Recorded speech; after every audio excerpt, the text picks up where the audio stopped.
Nadia Dunn, your host of CCL TV's More Than Packages interview series. Joining me today is Zhou, Managing Director of WANB Express, and from our business development team, Jason Lee. Morning, guys. Thank you so much for joining us today. Michelle, can we start with you? Tell us a bit about your career and how you've done so well in the industry. Okay, first of all, good morning, everyone. My name is Michelle, and I'm very, very pleasure to be invited by CCL TV as the host today. So I'm the founder and managing director of WANB Express. So since like 20 years before I got a chance to go abroad study, I came back to China to start my career because I always wanted to do something actually which connected China with the international, or the business. So that's why there's a chance in 2009, I actually did my first online shopping in Europe on Nadia. That's why it started. I was thinking, can I do something related to this? Because it's so cool. And that's why I started to focus on Made.com and ASOS, these two companies from England that was really popular at that time. I tried to apply the job there actually, but unfortunately they didn't have branch offices in China. So that's why I found another option. So I left my job in Shanghai. That was a quite good job. I'm so much into cross-border e-commerce.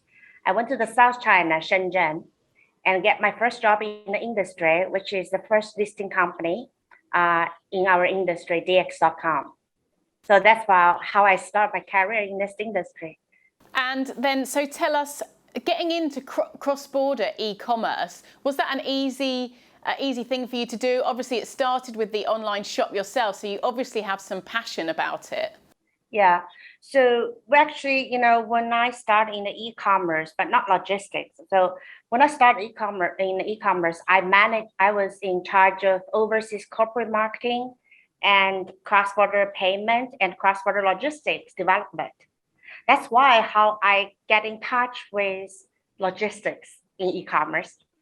So actually, I built up our group to build up the, like a DDP solution, cross-border small parcel solution into England. That's how I get the first touch. And I feel that's really good. That was in 2012. So that was really good for our business grow, and the customers are very satisfied with that. And I was thinking, why not I help more Chinese sellers to get this kind of solution? Because at that time, only the postal solutions like China Post, Hong Kong Post, which the delivery time to England can up to 20-30 days. So that's why I think that is very valuable if I could make this solution to the market. That's how I start, WANB. And so with my co-founder, Leo, he's an IT expert. So we co-founded WANB Express in 2017. So we want to help more Chinese sellers, the cross-border cross-border e-commerce to make a better service to their consumers. And tell us about the journey of setting up WANB Express and what's the mission? So WANB Express, actually, we want to make a better, customer experience in the cross-border logistics.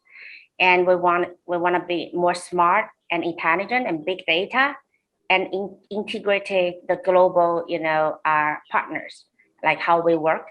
So our mission actually, when I start up this company, was we want to offer the service is cross-border 7 days delivery, in the service level. But the main purpose is we want to make a more, valuable logistics solution to the consumers, because we are from the e-commerce background. We are not from only logistic background. So we understand about the customer experience, how important it is, and why I need to wait for 30 days after the order. So that's why, in the last 10 years, I can see that, how this cross-border industry, e-commerce industry grow in a different perspective, which is really, really impressive. And I'm really happy with that.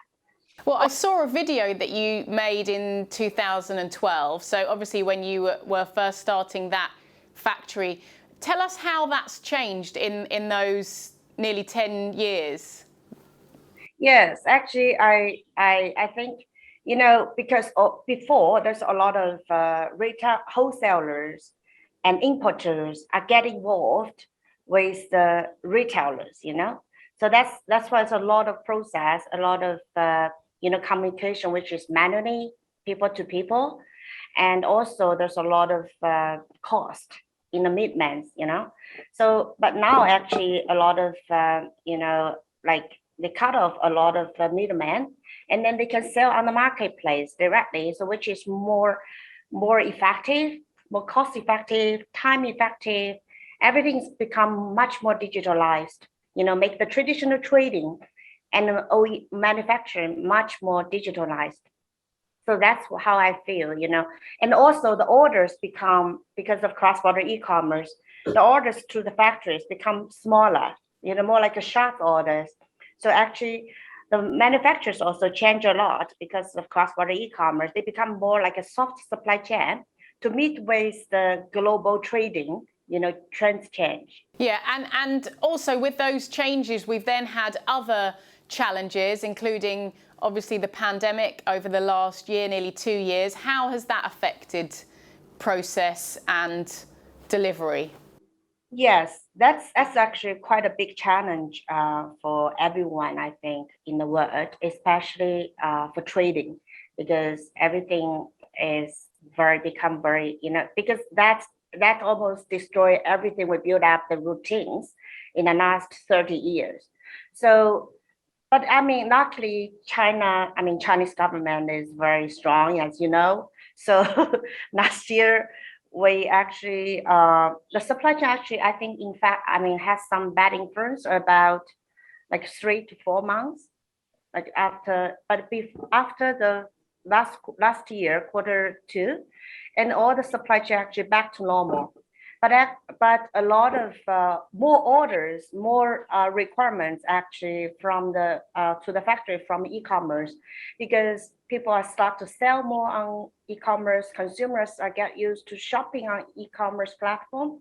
So actually, last year was quite booming, as a big booming on cross-border e-commerce, and something changed, and also like a lot of cargoes, a lack of cargo supply, because a lot of international passengers flights are canceled. So actually the Chinese government and companies made a lot of efforts. So they did a lot of incentives and rebate for the cargo support. For example, like Cainiao, right? Alibaba. So Cainiao logistics belong to Ali Group. That last year, even only this group, they have flight more than 2,000 cargoes to the world to deliver, the trading stuff or medical products to the world. So you can see only one big company, they can do, make such a, like a big volume. So I think actually in some way it's really it's a bad thing happened to the world, but actually it's something very good for the Chinese manufacturer, because we adjust very fast.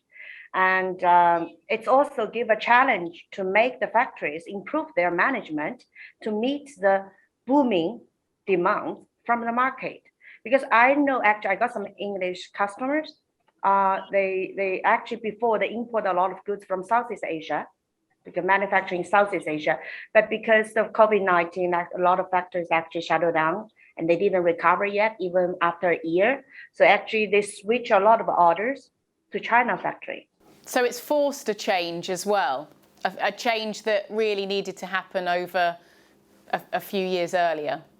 Yeah, but still, like the freight price, like the air freight price, and also the sea freight price is crazy. I mean, like last year was air freight price actually is like 3-4 times more expensive than usual. But this year actually is about the sea freight price, which is like almost 7 to 8 times than 2 years before. So this situation is really bad. Yeah, because I guess a lot of the volume has been pushed to the sea. and road as well, because I think CCL has seen a dramatic increase in the sea freight and road freight customs clearance. Because air cargo they're not really flying, and so I guess the volume has to come somewhere, and then it's being pushed to the other streams. The inflation is crazy. I mean, like as I know, because everything the cost, on this whole cross-border e-commerce chain is completely changed. Yeah. And Jason, I know you wanted to talk to Michelle about Brexit, so I'll hand over to you for that one. Oh yes. So there's a so since the 1st of January we've had the Brexit and we'll have the VAT treatment change. I just want to get a feeling about how this change have impacted Chinese sellers and the logistics sectors. Yeah, I think in some ways actually sellers has to obey the rules, which is by HMRC and the marketplaces, which I think it's good, especially for logistic companies. That's why I mean, like I've been waiting for this day to come for a long time. So actually, marketplace trying to take their responsibility for that, which is good. Then the logistic company, we can focus on our management about material flow, which will be more compliant, and also the rules changed. But honestly, I didn't see too much like a business drop down because of Brexit for the UK market. For me, for my company, from our data, yeah. But for Europe, maybe more business drop down, because before there's a lot of shipments actually transfer from Europe Union to UK, but now they all changed the rules. They rapidly injecting to UK. So I think in some way, it's good, for the UK. So UK can maintain a more like sustainable, like a more compliant environment, business environment. It's probably gonna happen in the same way for Europe, for European Union, because they have just introduced the iOS system. So probably it's the general trend is going to be more compliant, and people have to follow those rules. That's the way to go, I think. Yeah. And with all of that in mind, Michelle, what are the top 3 biggest challenges for a company like WANB Express starting to handle e-commerce logistics? I think, like you can see that the market is huge here, right? So we don't need to think about where to find a business. So we need to focus on how to make a better business, right? Scale business. So in some way, I think logistics is a business, actually a basic business with cost and effectivity and accuracy, right? But the last 3 points, I think, is a big challenge for the company, like young, fast-growing startup company in our industry, like WANB. So first is digitalization. I have to say that we need more and more digitalization. But because it's a young industry, and it takes time to build up a mature team. So what we can resolve the shortage of the professionals team. So that is digitalization. We need to use the technology to help us to minus this problem. Second is global to global. So we need more global partners. We need a global team, and we need global customers. So actually, I start to have a global customer, not only Chinese customers. I mean, but English customers and American customers. They're also in cross-border e-commerce since recent 2 years. I think that's really cool. And we also, we have built up our UK office and German office in 2019. And we invested a very big warehouse in Ipswich, about 6,000 square meters this year. And we set up the global team, so which is really, really exciting. The third thing is capitalization. Because logistics, you need a lot of resources, a lot of capital actually to support the scale business. So also support the global strategy. I think the capitalization is a very key driving point to challenge for those challenges. Mm-hmm. Some really interesting points there. Thank you, Michelle. I also wanted to discuss sustainability with you. Now, looking back, I know you worked on the world's largest recycling project of used cars. So Before we go on to sustainability, could you tell us a bit about that? Oh, okay. Okay, that's actually another story of my journey. Okay, so actually you're right. Because I was really interested in, sustainable and green environment. That's why I choose to work in that industry before, 10 years before. So because at that time, actually, the iron stone was quite expensive, and also it cost a lot of carbon, carbon, how to say, air, this kind of thing. So that's why I decided I was looking at this, project. I read about some article, so I applied to the job for that company, which is helping to buy the scrap cars, import back to China, and then we shred the car and tubes into different metal and also reuse again. So I think that will have much less, pollution compared to use the ironstone to make the steel. Because China was developing so fast in the last 30 years, we need a lot of steel and metal for build up infrastructure. So we actually should take responsible for that. I mean, like I didn't do that job for too long, for 2 years, but that was my passion about green world. So that's how driving me. I mean, I'm a very passionate person, which drives to my career. Well, yeah, it's a great initiative. Sorry, I just have one more question just following that. So do you think a lot of Chinese, sellers especially, do they have that mindset or awareness about the sustainability about their products and how they transport their goods to their customers? I think actually they do, but they may be first Chinese sellers focus on cost, right? Yeah. And secondly is, system, because we do feel actually in recent few years, the packaging material of the parcels improve a lot. Because before they always use the cheapest material for the packaging bag. That's what made a lot of dirt, which is easy to broken.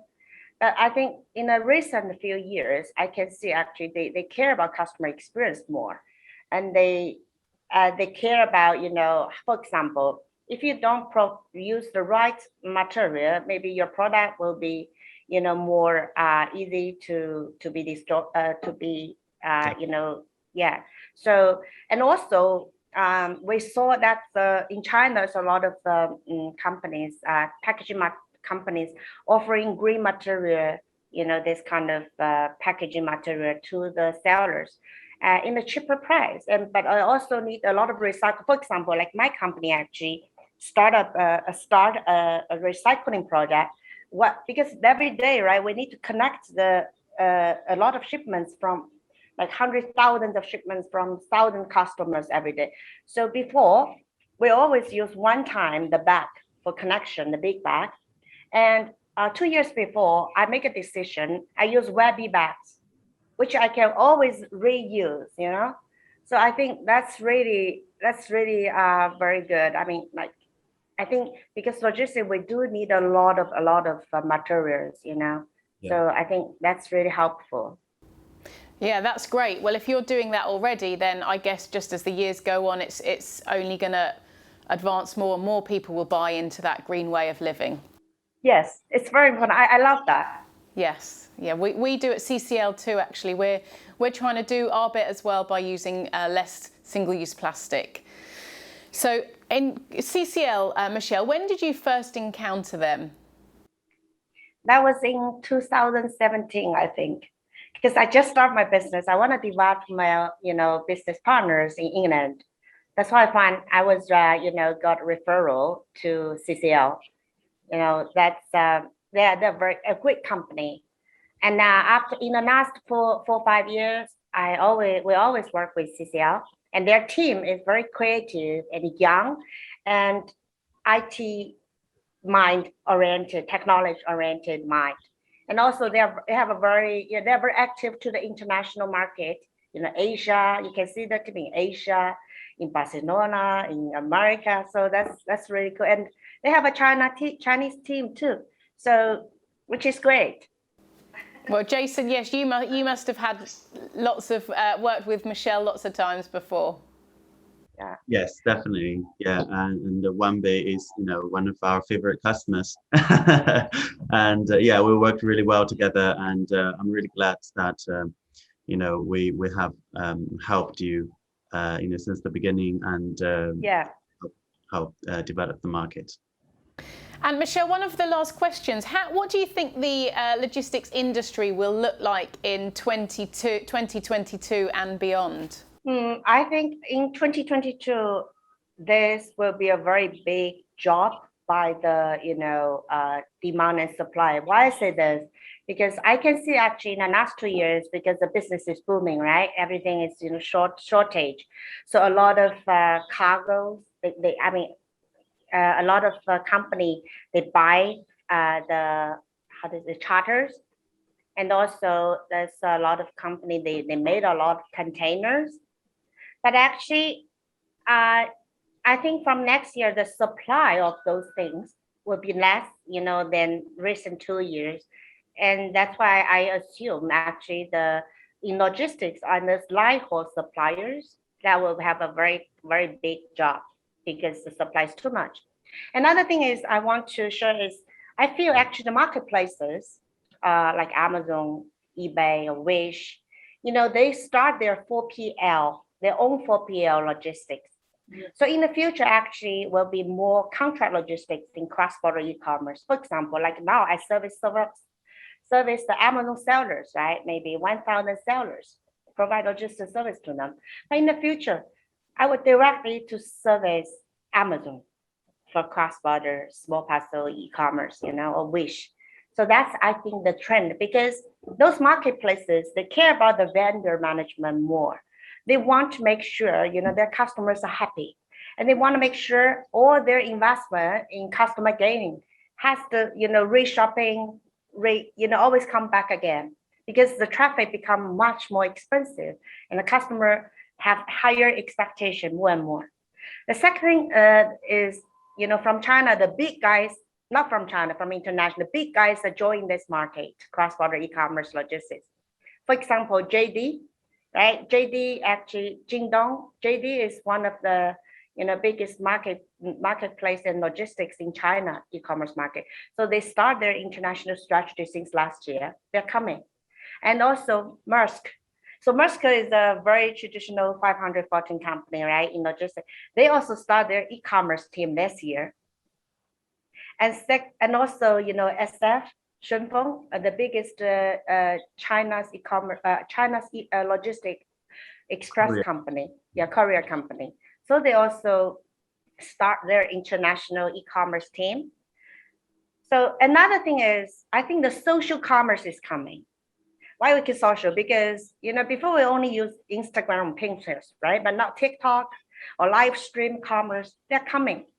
And also that's why, I think that's the next movement in our industry, because I am from the e-commerce background. So that's why I always focus on the business flow first. Then I will look into the logistics flow, So I think the social commerce, for example, TikTok actually open, you can shopping on TikTok since April this year in UK market. Actually, UK is their first market. Actually, you can shop directly from TikTok. So think about in the future, because we always, look at TikTok or this kind of thing, right? Instead of Facebook sometimes. So that's why it provides an easier access for the shopping cart. Yeah, and that's like you're saying, that's only going to get bigger and bigger. So that is something that we need to concentrate on, and actually we'll be discussing in more detail in a few weeks. So maybe we can discuss with you again then, Michelle. Okay, no problem. That's my pleasure. And now lastly, Michelle, if you were to be stranded on a desert island, can I ask you what book or music you would take with you to keep you company? I think actually I remember the book, 4 hours a week work. That's the book. Do you know that? No, I don't. Jason, do you know that one? No. What's the book about?